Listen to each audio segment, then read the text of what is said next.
سازمان قهرمانان شب نبرد یا فایت نایت چمپیونشیپ است و فایترانی که در مین کارت حضور داشتن امروز کنفرانس دارن.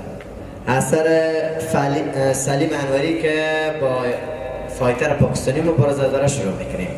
سلیم جان، چقدر این مسابقه آماده گرفتی؟ گفتنی خاص تعریف چیست؟ میتونی به زبان اردو برش بگی؟ زبان اردو خوندم به زبان خودم. بسم الله الرحمن الرحیم. سلام عرض ادب خدمت تک کسایی که آمده حاضرین در تالار. سلیم انوری هستم، یک تن از کاران خوب کشور. من به این مسابقه بسیار آمادگی و متام گرفته بودم. شبانه روزی تمرین خود پیش می بردم پیش استاد اکبر محمد استاد اکبر کریمی. دیگه اول میپرسیم از ظریفمون چی میگه. Pues aún te acabo de cambiar Suena amarillo y también sabes.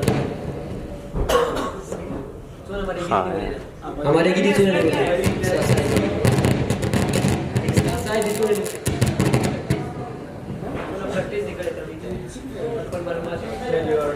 Pizza.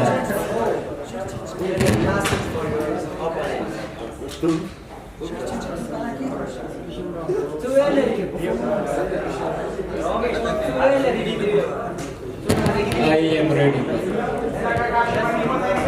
Okay, thank you. جواب نمیزنیم در مقابل چیکار نداشت که بگه اعلان خو میکنم دوستان داخل قفس گپ میزنیم. تشکر.